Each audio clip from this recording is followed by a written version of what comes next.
Greetings, greetings, greetings. So I am super excited to finally be doing something that I probably should have been doing a long time ago. However, now I have the time and the space and I'm in my blanket, y'all. I'm cold. The time and the space to do it, and I said, just do it. We just doing it. And so here I am. My name is Monique. This is my first video that I'm uploading to YouTube. I'm sure I'm going to look back on it and be like, oh my gosh, I came a long way.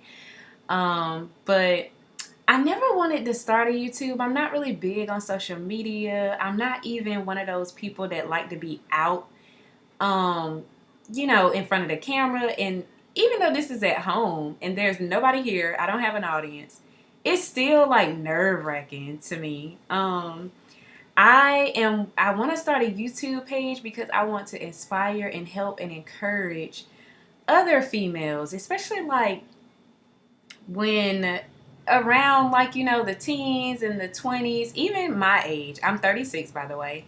I am a mother of two. I am a wife. I've been married for 11 years. I'm a youth pastor at my church called the Reforming Church, where we do virtual church with my leaders, Dr. Shane and Sherelle Bryant. Shout out to them. And their push as well. I've been shy and I've been nervous and I've been holding back. I know God has gifted me with many, many gifts, and I no longer want to sit on my gifts. I know I have the ministry of helps. I love to help. It's just I feel so fulfilled just to be able to help in any capacity, any way, shape, form.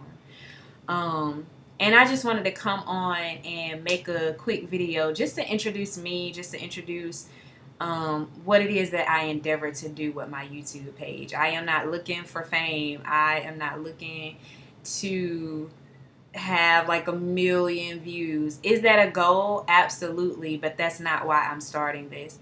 I'm starting it because I am writing a book, and the book is about betrayal.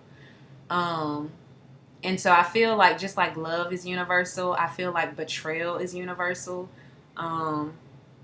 It's not to say that I think everyone will experience betrayal. However, it's knowing how to navigate through betrayal so that you're not bitter, you're not angry, and you're not taking it out on the next person that probably had nothing to do with the betrayal. I have walked through it. I'm still walking through it. I'm not where I was, but I know I'm not like at the end of it, if that makes sense. And so I endeavor to help us realize our value. And it's just like in the Bible where, Jesus knew that Judas would be the one to betray him, but he never treated him any different. He could have easily kicked him out, but he never treated him any differently. He still allowed him to be one of the disciples. And for me, it's like no one wants to experience hurt, especially from someone that's so close, that you're so intimate with.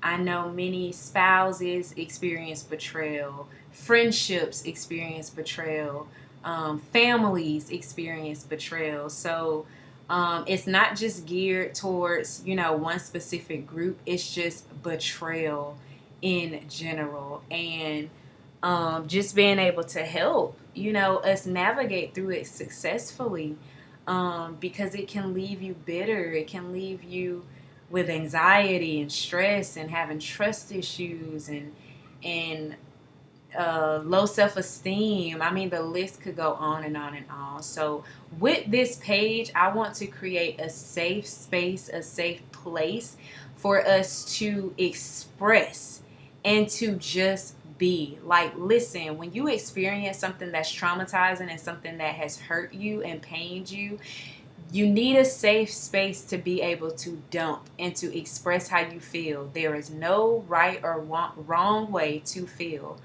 Our feelings are valid, and me speaking from experience, I have been in a space where I felt like, not even felt, my feelings were not validated, my feelings were not accepted. Matter of fact, I would express my feelings and the person would get offended because I felt the way that I felt instead of validating. But again, these are tools that many of us we don't possess. We don't know.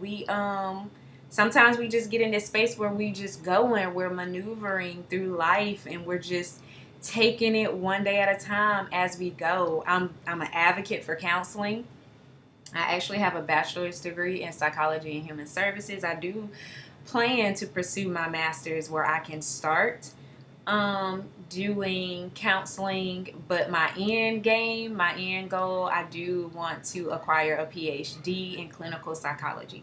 That is my end game. I'm making the steps to get that done, and so prayerfully with God, that will be made possible.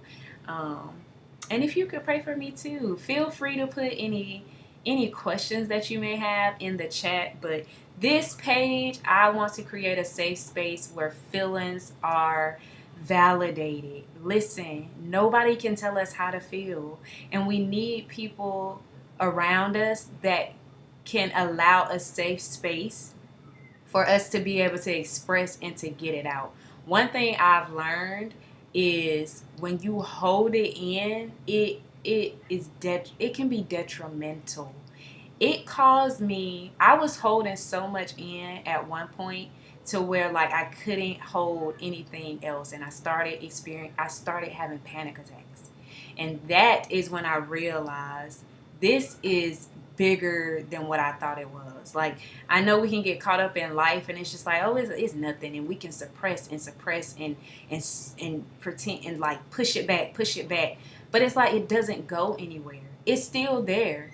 And many of us, sometimes what brings it up is we may get triggered. Something will trigger a thought. Something will trigger a feeling that you have pushed back, far back. You suppressed way down, but it didn't go anywhere. It's still there. And so my hope is that I can help us just navigate through our feelings, navigate through our emotions, and be able to move from a place of hurt and guilt and shame or whatever emotion you may feel to living a fulfilled life, a stress-free life, a whole life, a healed life.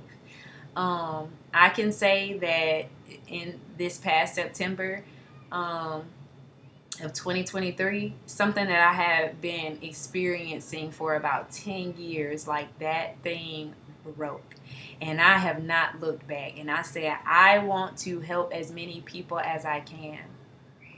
If I can help somebody not have to go through for 10 years, that's a long time. And it didn't even seem like that long. It's not until sometimes you're out of something and you can look back and reflect and be like, oh my gosh, like I didn't realize how mentally messed up I was because I thought I was okay, guys. And that's the scary part. Many of us think that we're okay because we're still functioning and we're still doing life and everything seems fine. But I think we can get so comfortable in functioning in dysfunction. Like there's so many things that are not normal that we have normalized in dysfunction, in dysfunctional relationships, in dysfunctional places and spaces. Um, so I said all of that to say, welcome to my YouTube page. I pray that something is said and you hear something that will bless you, that will help you, that will inspire you, uplift you, encourage you. That's the type of impact and influence that I want to have. And to God be all the glory. So be on the lookout for more videos. For those that stayed and watched to the end, thank you. Interaction and engagement would be very much helpful. I'm all open to questions and feedback. But yeah, look forward to seeing you and hearing from you. Be blessed.